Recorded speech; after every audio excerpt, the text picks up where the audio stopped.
할렐루야. 네. 목소리가 작죠? 네. 지난 한 주간 편안하셨습니까? 네. 감기 안 드셨어요? 네. 감기 드시면 안 돼요. 누가 들고 싶어서. 예. 우리 자외에 계신 분들과 한번 인사 나누겠습니다. 이런 인사는 처음 하는 것 같고 아마 처음 들으실 겁니다. 짝과 함께 영원히 삽시다. 인사해 보겠습니다.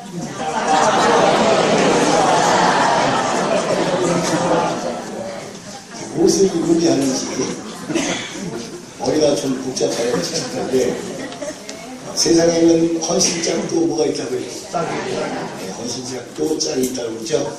그래서 여러분들이 만난 신랑이 짝이잖아요. 네, 그 짝과 영원히 사시라는 얘기죠. 영원히 살 수 있어요? 네, 못 살죠.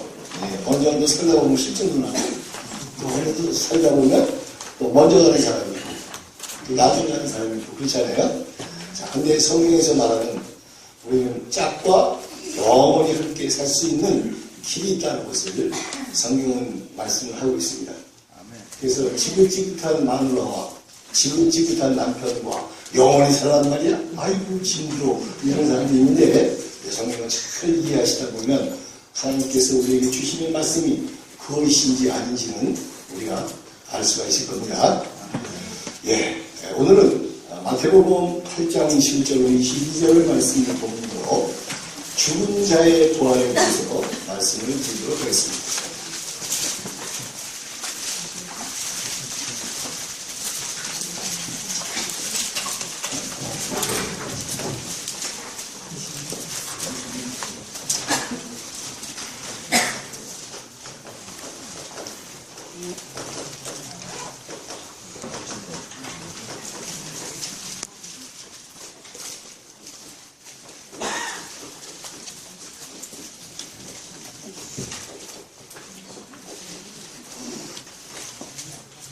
네, 한번 읽어보시겠습니다. 마태복음 8장 21절로 22절입니다. 시작! 제자 중에 또 하나가 이르되 주여 나로 먼저 가서 내 빛을 장사하게 허락하옵소서. 예수께서 가라사대 죽은 자들로 저희 죽은 자를 장사하게 하고 너는 나를 쫓으라 하시니라. 아멘. 네, 이 제자 중에 한 사람이 그 아버지가 돌아가셨어요. 영원히 살 수 없이 돌아갔단 말입니다. 그러니까 자식된 노리로서 부모님을 장사 지내야 되겠죠? 그게 효 아니겠습니까? 근데 예수님께서 하시는 말씀이 죽은 자들로 죽은 자를 장사하게 하고 너는 나를 쫓으라 그러죠? 지금 장사 지내러 가라는 거예요? 가지 말라는 거예요? 우리 유교적인 개념에서 봤을 경우에는 예수님은 불효자예요, 효자예요? 사람의 시각으로 봤을 때는 예수님이 효자예요, 불효자예요? 불효자잖아요. 아버지가 돌아가셨는데 자식된 돈으로서 어떻게 장사를 지내지 않을 수가 있겠습니까? 그런데 예수님께서는 가지 말라는 거예요. 가지 말고 죽은 자들이 장사 지내줄 거니까 너는 그대로 나를 쫓으라 이렇게 말씀하십니다. 이 속에는 예수님의 이 사역이 얼마나 급하다는 것도 내포되어 있고 또 죽은 아버지가 돌아가셨는데 네가 가서 장사를 지낸다고 해서 그 아버지가 살아나겠느냐 그러단 말입니다. 그러니까 죽은 자를 살릴 수가 없기 때문에 예수님께서 하신 말씀인데 자 여기서 예수님의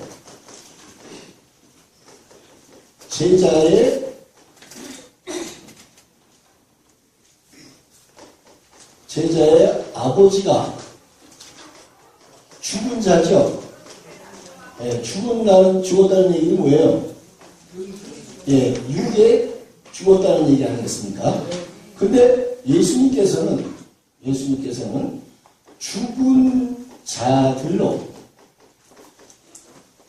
누구를? 죽은 자를 뭐하게 하고? 장사하게 하고 너는 나를 쫓으라 이렇게 말씀하십니다. 그러면 죽은 자들은 이 예수님의 제자는 무엇이 죽었고요? 육이 죽었고요. 이 죽은 자들은 영이 죽은 것 같아요? 육이 죽은 것 같아요? 문자 그대로 봐야 하잖아요. 문자 그대로 보면 이 사람들은 죽은 자들이잖아요. 죽은 자들은 어디에 있어요?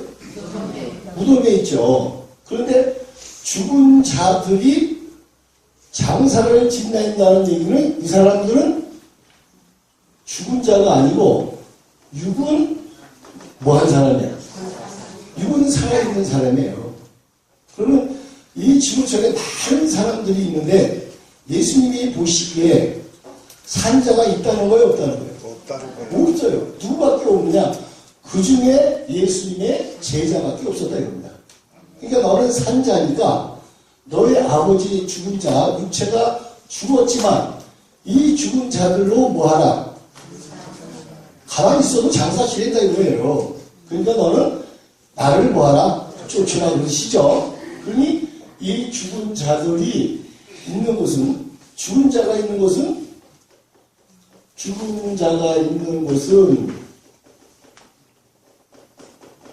어디예요? 무덤이잖아요, 무덤. 그래, 문자 그대로 봤을 때는 무덤에 있는 시신이 얼마나 됐는지 모르죠. 30년이 됐는지, 100년이 됐는지, 500년이 됐는지 모르잖아요. 그럼 누가 와서 그 제자의 아버지를 장사할 수 있겠느냐, 그랬단 말입니다. 그러면 이들이 있는데, 무덤에 있긴 있는데, 뭐가 살았다는 거예요? 육이 살았다는 거예요, 육이. 그러니까, 육은 살았는데, 예수님이 보시기에는 산자가 죽은 자다. 죽은 자라는 거예요. 그러면 그 죽은 자들이, 자, 영이 죽었겠어요? 육이 죽었겠어요? 영이 죽었기 때문에 예수님을 따르지 않고 예수님의 말씀을 알아듣지 못하는 사람들을 얘기하는 거예요. 자, 그렇다면, 초림 예수님 때 죽은 자들은 과연 누구냐 이겁니다. 죽은 자들. 그들이 있는 곳이 어디입니까? 무덤이라고 그랬잖아요. 자, 마태복음 23장 27절 보시겠습니다. 신약성경 39쪽입니다. 마태 23장 27절. 자, 읽어봅니다. 시작.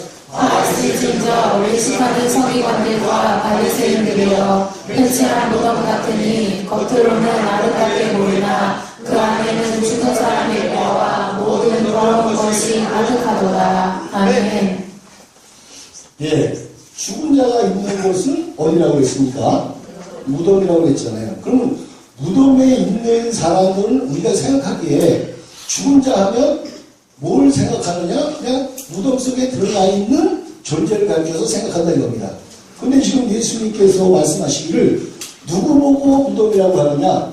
화에서 낀저 외식하는 서기관들과 바리새인들이요. 너희는 뭐한 무덤 같다고요? 회칠한 무덤 같다 그 얘기죠. 그럼 서기관과 바리새인들은 예수님 초림 당시에 종교 지도자들 아니었습니까? 그럼 종교 지도자들이 이끌고 있는 그 무리가 마치 뭐가 같다? 회를 칠해놓은 뭐 같아요? 무덤 같다는 거예요. 그러니까 무덤에다가 무엇을 칠해놨습니까? 산에다가 무덤을 만들고 거기다가 회를 칠해놨으면 사람들이 보기에 이것을 무덤이라고 생각할 수 있어요? 없어요?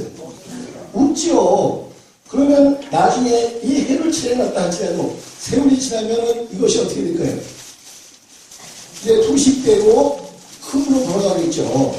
그래서 무덤 외에는 반드시 무엇을 세워놓는다? 십자가를 세워놓는 거예요. 십자가를.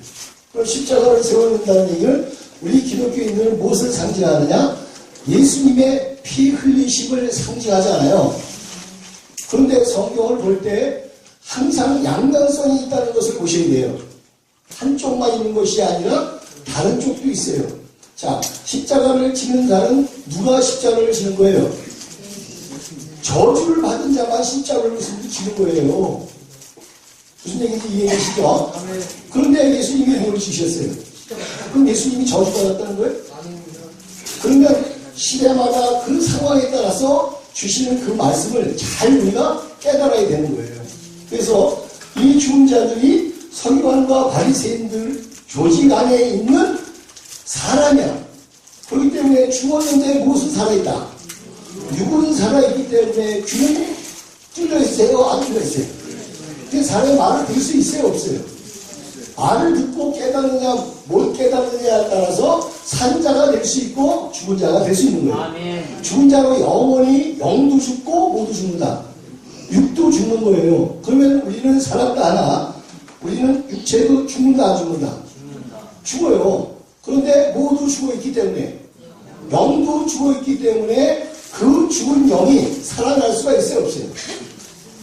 없어. 그러니까 우리가 살아 생전에 예수님을 믿고 하나님을 믿는다면 우리의 영이 어떻게 있어야 돼요? 살아있어야 돼요. 살아있어. 살아있어야 누구의 말을 들을 줄 알아요. 예수님의 말씀을 들을 수 있는 귀가 열린다고 했단 말입니다. 그래서 예수님의 말씀을 듣는 자들이 살아나니 그런 누구와 함께 할까요? 예수님과 함께 하시겠죠. 자, 그런데 이 죽은 자들은 예수님의 음성을 듣지 못하나 그래도 시신을 그냥 땅바닥에 놔둘 수는 없잖아요. 그러니까 누구든지 가가지고 뭘 해? 묻어주겠죠. 그러니까 가지 말라고 그런 거예요. 근데 그 무덤이 누가 봤더니 서기관과 바리새인들의 그 조직체를 가리켜서 뭐라고 한다? 무덤 같다. 그 얘기 하는 거죠. 그래서 예수님께서 자 말씀하십니다. 자 요한복음 5장 24절로 25절로 보시겠습니다. 신약성경 150쪽입니다. 요한복음 24장 25절.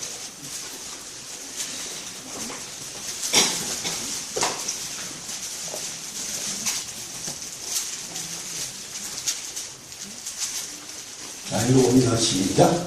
내가 진실로 진실로 너희에게 이르노니 내 말을 듣고 또 나 보내신 이를 믿는 자는 영생을 얻었고 심판에 이르지 아니하나니 사망에서 생명으로 옮겼느니라. 진실로 진실로 너희에게 이르노니 죽은 자들이 하나님의 영상을 들을 때가 오나니 곧 이때라. 듣는 자는 살아나리라. 아멘.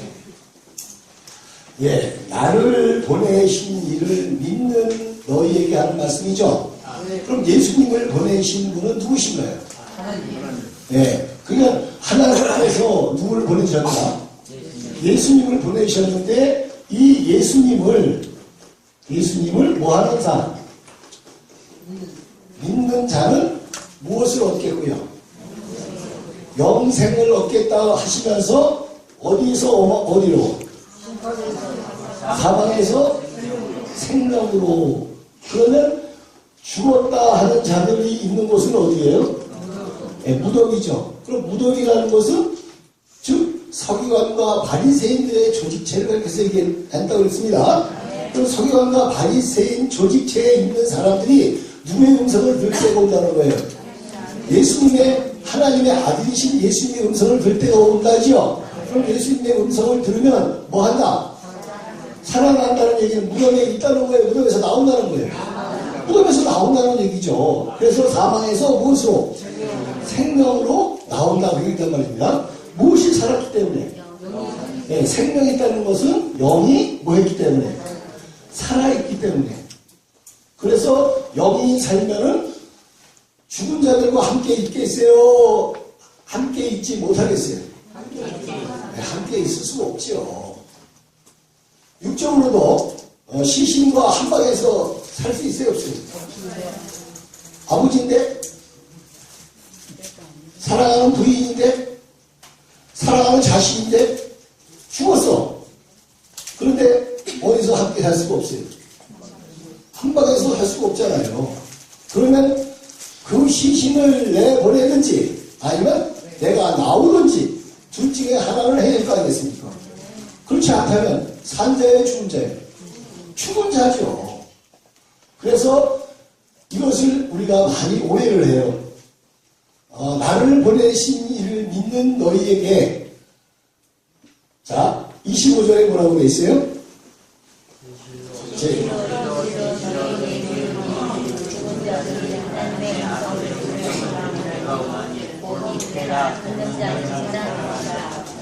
예, 죽은 자들이입니다. 죽은 자들. 죽은 자들은 어디에 있다고 그랬습니까? 무덤에 있다고 그랬어요. 죽은 자들이 누구의 음성을 들으면? 예, 예수님의 음성을 뭐하면? 들으면 뭐하다? 예, 살아난다고 그러죠. 그러면 죽은 자들은 어디에 있는 죽은 자들이에요? 무덤 속에 있는 자들이죠. 그들이 누구의 음성을 들어요? 그러면 우리가 생각하기에 이 죽은 자는 저 공동묘지에 있는 사람들로 생각을 하고 있었잖아요. 그럼 공동묘지에 있는 사람들이 언제 예수님의 음성을 들어요? 들 수 있어요, 없어요? 그러면 그 음성을 들을 수 있는 사람들은 누구야? 육은 죽었으나 뭐한 사람? 영이 살아있는 사람들이 산 영이신 하나님께로 나오는 것을 가르쳐서 얘기하는 거란 말입니다. 그러니까 죽은 자들이 하나님의 아들의 음성을 들을 때가 오나니 곧 이때다. 듣는 자는 뭐하리라? 네, 살아난다 그랬습니다. 무엇을 들으면? 그러면 우리는 진짜 깝깝하지 않아요? 예수님은 언제적 사람이에요? 2000년 전 사람인데 예수님이 다시 오셔야 될 거 아니겠습니까? 예수님이 다시 오셔야 되는데 예수님이 어떻게 생겼는지 알아요? 몰라요? 그럼 예수님이 어떻게 생겼는지도 모르고 지금 막연하게 무덤속에 들어가 있어 죽어서 예수님이 오셨다고 치자고요. 그걸 어떻게 알아둘 것을? 하나님의 능력으로? 말 안 되고 하나님의 능력이라고 했잖아요. 아, 그러네. 그럴 바에는 못 죽여. 다 살려놓지. 하나님의 능력으로 되는 것이 아니죠. 그래서 예수님의 음성을 듣는다는 얘기는 육은 살아있으나 무엇이 죽은 사람들? 여기 살아있는 사람들이 뭐한다? 살아난다. 그 얘기란 말입니다. 이해되세요? 그러면 이 무덤에 있는 사람들이 누군가 봤더니 서기관과 바리새인들의 조직체에 있던 사람들을 가리켜서 죽은 자들이다 이렇게 얘기하는 거예요. 아시겠죠? 네, 그래서 예수님 때 나의 음성을 듣는 자는 뭐하나? 네, 어디에 있는 자들이? 서기관과 바리새인들의 그 조직체에 있는 사람들이 누구의 음성을 들으니까? 예수님의 음성은 어떤 것이 예수님의 음성일까요? 예수님의 음성은 어떤 게 예수님의 음성일까요? 여러분들은 성경을 가지고 있죠? 초림 때 유대인들도 오늘날처럼 우리처럼 이런 성경을 가지고 있지 않았지만 두루마리 책이 있었잖아요. 그 두루마리 책을 가지고 누가 하나님께 제사를 드렸느냐? 제사장들이 드렸지요. 그들이 누구예요? 종교 지도자들 아니겠습니까? 그러나 성도에게까지 다 보급을 할 수 있다 없다. 그 당시에는 인쇄술도 발달되어 있지 않고 일일이 다 써서 누구만 봤냐면 제사장만 봤어요. 그리고 그 두루마리 책은 성전 뒤에다가 지금도 이스라엘 가면 그런 게 있어요. 성전 뒤에다가 거기다 차곡차곡 쌓아놓고 그것을 펼쳐가지고 성도들에게 알려줘요. 그러면 그 두루마리 책을 우리처럼 이렇게 한문의 책으로 있어가지고 어디 찾아보자 어디 하자 이렇게 쉽게 할 수가 있지만 그 당시에는 할 수 있었겠어요? 없겠어요? 없어가지고 맨 밑에 말라니서부터 순서로 쭉 이렇게 올려놔 있어요. 맨 위에 뭐가 있어요? 창세기. 모세오경 있죠. 창세기부터. 그러니까 매일 모세오경만 가져가는 거예요. 그러다 보니까 예수님이 오셨는데도 예수님을 알아보지 못한 거예요. 그래서 예수님의 음성을 듣는다는 것은 곧 예수님은 구약에 약속한 대로 오신 분이에요. 자, 그래서 구약의 말씀이 무엇이 되어서 오셨느냐? 육신이 되어서 오신 분이에요. 그러면 이 분의 음성을 들으니까 이 분이 누구의 아들이라고? 하나님의 아들이라는 것을 알게 되죠. 그럼 하나님의 아들이 왜 왔어요? 뭐 하려고 오셨냐는 거예요. 우리는 죄 때문에 죽을 수밖에 없었고 죽었지 않았습니까? 그런데 누가 오심으로? 예수님의 아들, 하나님의 아들이신 예수님이 오셔서 예수님의 음성을 예수님의 음성을 듣는 자는 뭐하다? 살아난다는 거예요. 그러니 어디에 있는 자들이? 무덤에 있는 자들이, 즉 서기관과 바리새인 같은 그 조직체에 있던 사람들이 누구를 따르게 되니까? 예수님을 따르게 되니까. 그러니까 살아난다. 그러니까 말입니다. 그러니까 우리가 성경을 너무나도 오해해서는 안 되는 거예요. 자, 그래서 2000년 전에 성경 중에서도 그에게 말씀을 통해서 이해가 안 되는 부분을 예수님께 나와서 묻습니다. 누가 묻느냐? 모든 기독교인들은 부활을 믿는데, 부활이라는 게 뭐예요? 죽었다가 살아나는 것이 부활이잖아요. 뭐 했다가? 죽었다가 뭐 하는 거? 이것이 부활이에요. 그러면 죽어야만이 부활이라는 게 있을 수 있는 거 아니겠습니까?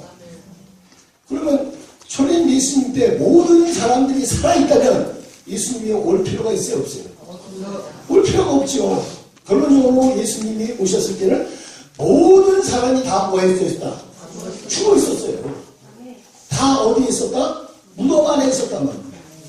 그런데 사람들이 생각하기에 사람은 살아서 다 움직이잖아. 살았으니까 움직이잖아요. 그러니까 무슨 소리요? 우리는 살아있는데 이렇게 얘기하는 거예요. 그러나 뭐가 죽은 줄 몰라요? 영이 죽은 걸 몰라요. 영이 죽은 걸 모르니까 예수님의 음성이 들렸겠습니까? 하나님의 음성이 들렸겠습니까? 자, 그래서 하나님도 예수님도 죽은 자의 부활에 대해서 말씀하시는데, 사람들이 생각하기는 이 육체가 무덤 속에 들어갔다가 나오는 것으로 부활을 믿는다 이겁니다. 그래서 기독교인으로서 부활을 믿지 않는다면 그는 기독교인이 아니라고 해요. 근데 우리 다 부활을 믿죠? 땅속에 들어갔다 다시 오늘 나오실 거죠? 나올 거야, 안 나올 거야? 아니요. 아니, 나올 희망이 있어요? 안 들어간다고요? 네. 안 들어가는 사람은 못 받는 사람이고, 네. 누구나 다 들어가게끔 돼 있더라고요. 그래서 들어갔다가 뭐 할 때가 있어요? 나올 때가 있으니까 우리는 누구를 열심히 믿는다? 하나님 예수님을 열심히 믿는다고 그러잖아요. 무슨 희망이 있어요? 죽어도 뭐하고? 살겠고. 네. 자, 그래서 예수님께서 요한복음 7장 25절에 그럽니다. 내가 부활이요 생명이니 나를 믿는 자는 죽어도 살겠고 살아서 나를 믿는 자는 영원히 죽음을 맛보지 아니하리라 그랬습니다. 요한복음 7장 25절을 가질래요? 26절을 가질래요? 25절이 나요? 26절이 나요? 둘 중에 하나 한번 찍어보세요. 26절. 25, 16.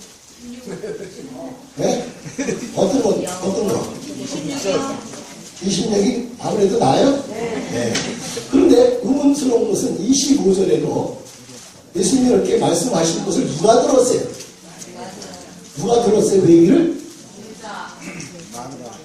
마르다가 들었죠. 무슨 마리아가 들었다고 거기 마르다. 비치라는 거예요. 마르다가 들었죠? 네. 마르다는 살았어요? 죽었어요? 죽었어요. 그 당시에 들을 때는 살았어요? 죽었어요? 살았어요. 그 말이 뭐냐 이겁니다. 그때는 그 여자 죽었죠? 그러면서 26절에 살아서 나를 믿는 자는 영원히 죽음을 맛보지 아니하리라 그랬습니다. 네.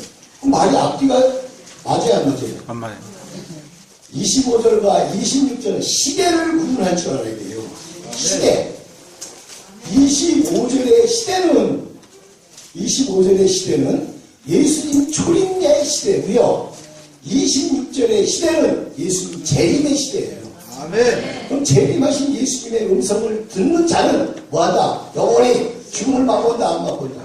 그러면 재림 예수님의 음성을 들으려면 무엇을 알아야 되느냐? 말씀이 육신이 되어 오신 그 예수님을 알아야 돼요. 아멘. 그것을 배우지 못하고는 우리가 성경을 오해할 수밖에 없는 거예요.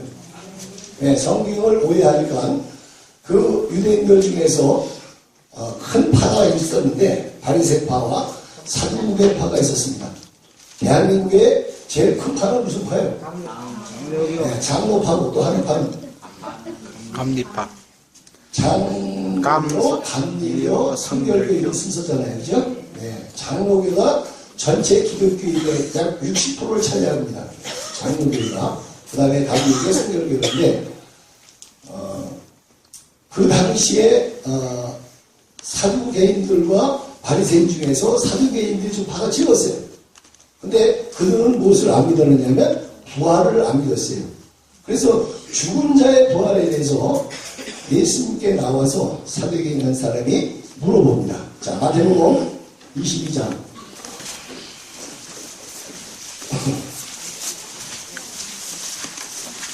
신약성경 37쪽입니다. 23절로 24절은 22장, 23절로 24절. 자, 읽어봅니다. 시작. 부활이 없다는 사두개인들이 그날에 예수께 와서 물어가로되 선생님이여 모세가 일렀으되 사람이 만일 자식이 없이 죽으면 그 동생이 그 아내에게 장가들어 형을 위하여 후사를 세울지니라 하였나이다. 아멘. 예. 부활이 없다 하는 사두개인이 그날에 예수님께 나와서 있습니다. 뭐에 대해서 물어보느냐? 죽은 자의 부활에 대해서 물어봐요. 그런데 모세에 의하면, 모세 율법에 의하면 하면서 신명기 25장 5절을 물어보는 거예요. 그러니까 성경에는 항상 어떤 것이 있다는 것을 알아야 돼요. 네, 짝이 있어요, 짝. 그러면 이것을 어떻게 이해하겠느냐 그 얘기예요. 자, 신명기 25장 5절 한번 신명기 25장 5절. 모세의 율법은요, 대한민국의 헌법이 있듯이 이스라엘은 무엇이느냐? 모세의 율법이 있습니다. 그래서 이스라엘 백성들은 반드시 그 율법을 지켜야 돼요. 지키지 않으면 죽임을 당합니다. 우리는 우리나라 법 조금 안 지켰다고 사형 선고 받아야 안 돼요. 예, 이스라엘 법은 무서워요. 죽느냐 사느냐 두 가지 하나 중에 하나예요. 자, 읽어봅니다. 시작. 형제가 동거하는데 그중 하나가 죽고 아들이 없거든 그 죽은 자의 아내는 나가서 타인에게 시집가지 말 것이요 그 남편의 형제가 그에게로 들어와서 그를 취하여 아내를 삼아 그의 남편의 형제된 의무를 그에게 다 행할 것이요. 아멘. 예. 자, 모세의 율법에 의하면 그 집에 후사가 있어야 되는데, 즉 씨를 뿌려야 된단 말이에요. 대를 이어야 되는데 장손이 후사를 놓지 못하고 죽었어요. 그러면 그 아내는 다른 사람에게 시집을 갈 수 있다 없다? 없다. 이것이 모세의 율법이에요. 우리나라 사람은 장자가 결혼을 해서 아들을 낳지 못하면 실로 제약에 들어가가지고 쫓겨나죠. 그런 거 몰라요? 안 해봐서? 네, 우리 선조들은 그랬어요. 장손이 결혼을 해서 그 며느리가 딸은 소용없어요. 아들을 반드시 낳아야 돼. 아들을 낳지 못하면 쫓겨나거나 아니면 둘째가 들어와도 꼼짝없이 말을 대꾸를 하면 안 돼요. 아시겠죠? 지금은 그래야 안 돼요. 안 그래. 지금 변질됐어요. 몸이 다 모르겠어. 그래서 이스라엘 법은 어떻게 해야 되느냐? 그 여자는 우리나라는 그렇게 안 하잖아요. 그 여자는 다른 사람에게 시집을 갈 수가 없어. 시집을 갈 수 없고 그 집안의 씨로 대를 이어줘야 돼. 그러니까 둘째, 셋째, 넷째, 다섯째 거의 예를 들었는데 7째까지 있는 집안이야. 남자가. 근데 7이 다 누구하고 살았다는 거예요. 형사하고. 장손의 며느리하고 살았어요. 그러면 그걸 가지고 지금 예수님께 물어보는 거예요. 부활 때는 그럼 이 여인은 누구의 부인이 됩니까? 하고 물어보는 거예요. 아주 애매하지 않아요? 그 여러분은 어떻게 답변을 해요? 답답은 또 장자 부인이요? 장자가 처음에 잘못해가지고 애를 못 낳는데, 예. 자, 그러니까 하나님이 예수님이 말씀하시는 것은 육체의 부활을 얘기하는 건 아니고요. 영의 죽은 자의 부활을 얘기할 거예요. 아멘. 그러니까 예수님께서 마태복음 22장 29절에 뭐라고 말씀하시는지 읽어봅니다.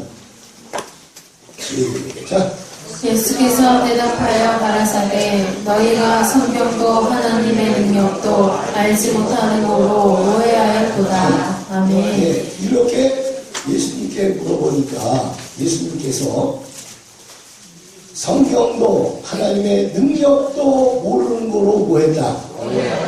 오해했다 그러시죠? 그럼 예수님이 말씀하시는 것은 육체의 부활이다, 육체의 부활이 아니다. 육체의 부활을 가리고 얘기하는 게 아니다, 거기가 말입니다. 만약에 육체의 부활이 있다면 오늘날 기독교인들은 언제 그런 일이 있을 거라고 믿어요? 마지막 때 그런 일이 있을 거라고 믿잖아요. 지금이 마지막 때라면 장손이 되시는 분들은 그 위에 조상들이 다 누구에게 와요? 장손. 장손에게 오잖아요. 둘째, 셋째는 그래도 책임이 없어. 그러면 첫째에 아버지가 오시면 어머니도, 할아버지가 오시면 할머니도, 증조 할아버지가 오시면 증조 할머니도, 그 위로 갈수록 또 이게 여자가 많아, 할머니가. 옛날에 우리 조상들만 해도 조금 먹고 살만 하면 보통 여인 둘, 셋을 다 모시고 사셨어. 작은 할머니, 큰 할머니 해가지고. 우리 집도 셋째까지 있으시더라고. 자, 이렇게, 그분들이 다 부활하면 어디로 와야 돼? 장손의 집으로 오셔야 될 거 아니에요. 그걸 믿는다면, 우리가 모르는 시조 할아버지 위에 그 할아버지들도 있잖아요. 족보에 기록이 안 돼서 그렇지, 그 할아버지들도 다 오실 거 아니에요. 어쨌든 피줄 따라서. 그러면 어떻게 살아? 상상해보라고요. 그러면 저로 하여금 저희 시조 할아버지가 제가 26대 소리인데 그 할아버지, 그 위에 할아버지, 할머니까지 다 오시면 어서 살아야 돼요. 다 살아야 돼. 아니 교회도 모자라요. 시금시만 나는 아마 도시에 하나 가지고 있어야 될 거예요. 그래도 모자라. 근데 그걸 믿어요? 그거 안 믿으면 기독교인 아니라네요. 그러니 예수님께서 마태복음 22장 29절에 그러잖아요. 성경도 하나님의 능력도 모르는 거로 뭐해도다. 오해도다.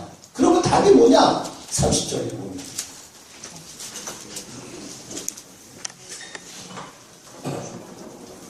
30절 읽어봅니다. 시작. 부활 때에는 장가도 아니가고 시집도 아니가고 하늘에 있는 천사들과 같으리라. 아멘. 예. 부활 때는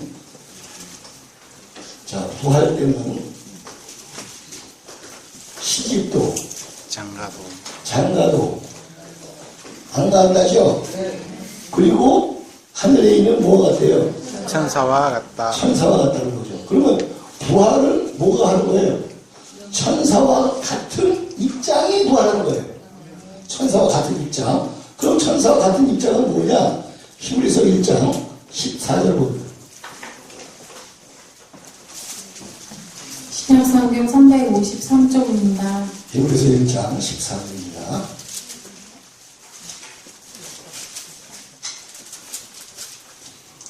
시작. 모든 천사들은 불리는 영으로서 구원 얻을 후사회를 위하여 섬기라고 보내심이 아니요. 아멘. 예, 부활 때는 시집도 장가도 아니라고 하늘에 있는 천사와 같다 하였으니 천사는 무엇이다? 영이다. 그러니 부활은 육체가 하는 것이다. 영이 살아나는 것이다. 영이 살아나는 것을 얘기하는 거예요. 그래서 하나님 예수님께서 너희가 좀 성경 좀 읽어보라는 거예요. 성경을 안 읽어보고 앞에서 단에서 설교하는 목사님의 말씀만 듣다 보니까 결론적으로 성경과는 아주 상반된 것을 믿고 있다 이거예요. 자, 그러면서 예수님께서 하신 말씀을 자, 한번 읽어봅니다. 마태복음 22장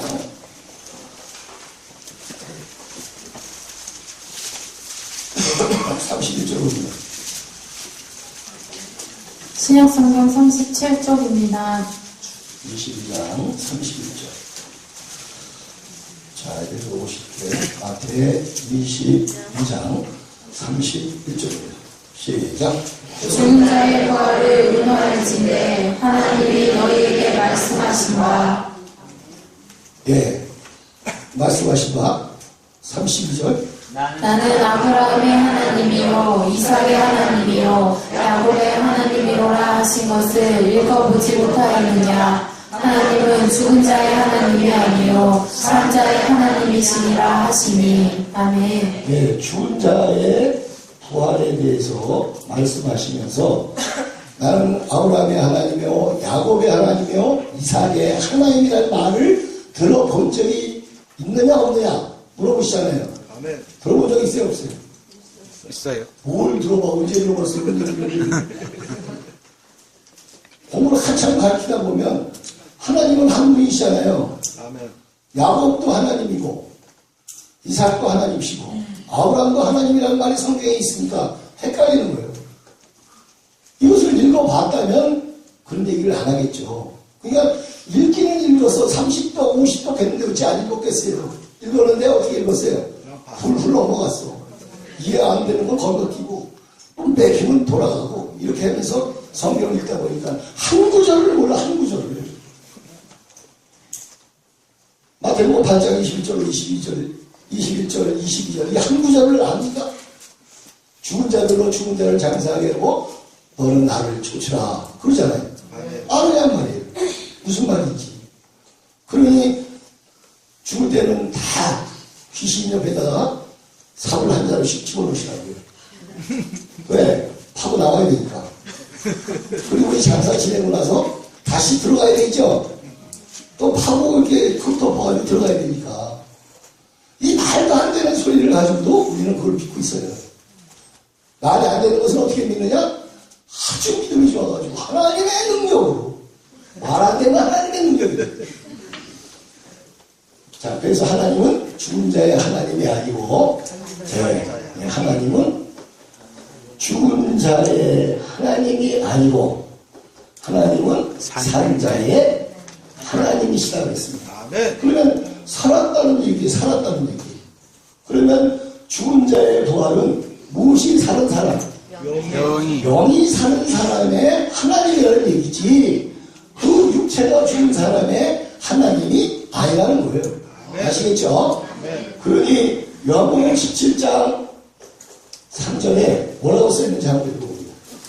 요한복음 17장 3절을 신약성경 177쪽입니다.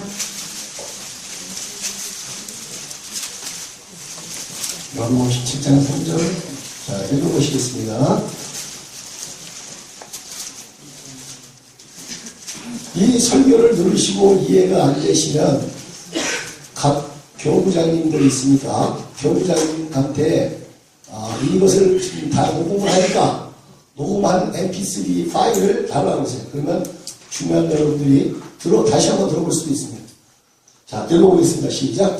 영생으로 유일하신 참 하나님과 그의 보내신 자 예수 그리스도를 아는 것입니다. 아멘. 영생은 유일하신 하나님과 그의 보내신 자 예수 그리스도를 뭐하는 것이? 아는 것이 무엇이다? 영이 살아있다는 거예요. 무슨 얘기인지 이해되세요? 그러면 예수 하나님 모르는 사람은 어디 있어요? 그럼 예수라는 이름과 하나님을 안다, 하나님의 이름을 안다고 해서 영이 산 사람이냐 그 얘기단 말입니다. 그 얘기가 아니라는 거 아니겠습니까? 그러면 하나님을 알려면 하나님의 뜻을 알려면 하나님이 말씀하신 것대로 이루어진 것도 알아야 될 거 아니겠습니까? 예. 그래서 우리가 성경을 오해해서 이 세상의 모든 만물이 다 무엇이 있어요? 짝이 있습니다. 짝이. 남자가 있고 여자가 있는데 남자 반 여자 반 생긴 사람이 있어요? 네, 남자는 남자고 여자는 여자죠. 동물이 됐던 식물이 됐던 다 뭐가 있다. 짝이 있어요. 그 대표적으로 우리가 보고 금방 확인할 수 있는 것은 식물에도 암수가 있다는 거 알죠? 네. 여러분들이 잘 아시는 은행 있죠, 은행. 은행은 암수와 수수가 서로 마주보고 있어야 은행이 열리는 거 알아요, 뭐를? 네. 그것처럼 모든 세상의 만물은 다 뭐가 있다? 짝이 있다. 짝이 있어요. 성경도 마찬가지로 뭐가 있다? 짝이 있습니다. 짝이 있어요. 짝이 없으면 이걸 어떻게 푸냐고요. 하나님의 능력으로 푸실 거예요? 자, 이사야 34장 16절 보세요.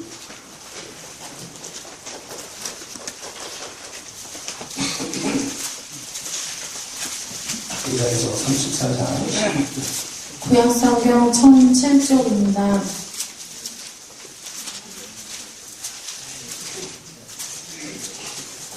자, 읽어보시겠습니다. 이사야 34장 16절 시작. 너희는 여호와의 책을 자세히 읽어보라. 이것들이 하나도 빠진 것이 없고 하나도 그 짝이 없는 것이 없으리니 이는 여호와의 입이 이를 명하셨고 그의 신이 이것들을 모으셨음이라. 아멘. 너희는 여호와의 책을 대충 보라, 자세히 보라. 자세히 봐라. 자세히 봤어요? 자세히 보다 보면 좋아요. 솔직하게 얘기하잖아요. 야, 내가 이거는 자세히 한번 읽어봐야 되겠다. 3장만 넘어가면 좋죠.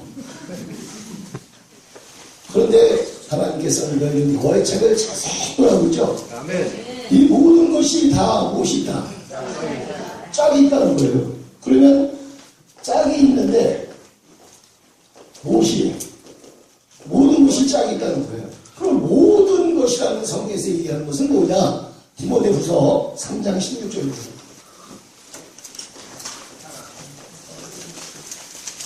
디모데후서 3장 16절. 디모데후서 3장 16절. 자, 읽어보시겠습니다. 시작. 모든 성경은 하나님의 감동으로 된 것으로 교훈과 책망과 바르게함과 의로 교육하기에 유익하니. 아멘. 예, 모든 만물이 무엇이 있듯이 짝이 있듯이 성경의 모든 것 창세기부터 어디까지 계시록까지 다 무엇이 있다는 거예요? 짝이 있다는 거예요. 이 짝을 모르고 성경을 어떻게 이해할 것이며 이 짝을 모르고 어떻게 하나님의 뜻을 우리가 알 수 있겠느냐 그 얘기입니다. 이해되시나요? 예, 그래서 성경은 누구의 감동으로? 하나님의 감동으로 된 것으로 교훈과 책망으로 교육하기에 뭐하기에 교육하기에 기록되어 있다 그렇게 말씀을 하고 계시죠. 예, 그래서 그 짝을 우리가 생각하지 못하는 그 짝을 어디다가 만들어 놓으셨느냐? 만물 가운데 만들어 놓으셨어요. 그럼 만물 가운데 이 꽃 한 송이를 보면서 우리는 생각할 수 있도록 성경에 다 기록해 놨다 이겁니다. 아멘. 그것을 우리가 깨닫지 못하면 하나님의 깊은 뜻을 알 길이 없어요. 자, 로마서 1장 20절 읽어보고 마치겠습니다. 로마서 1장 20절. 신약성경 239쪽입니다. 자, 읽어보십니다. 로마서 1장 20절입니다. 시작. 창세로부터 그의 보이지 아니하는 것들 곧 그의 영원하신 능력과 신성이 그 만드신 만물에 분명히 보여 알게 되나니 그러므로 저희가 믿지 못할지니라. 아멘. 네, 하나님의 능력과 무엇을?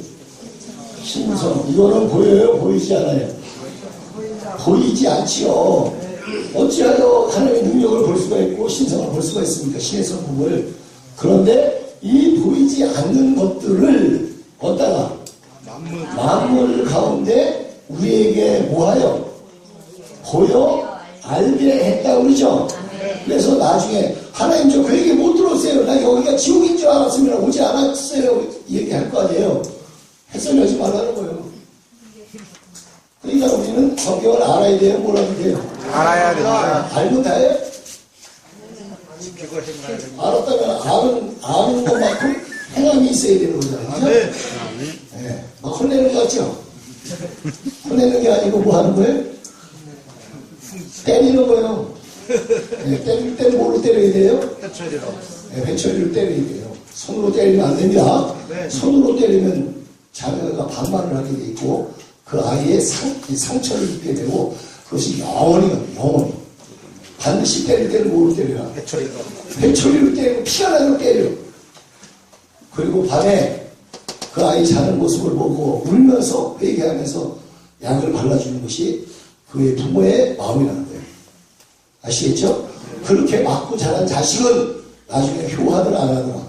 하더라. 네, 손으로 맞고 자란 자식은 나중에 반항을 한다.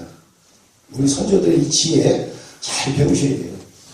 그래서 하나님도 하나님의 능력과 그 신의 성품을 이 만물 가운데 우리에게 보여주었습니다.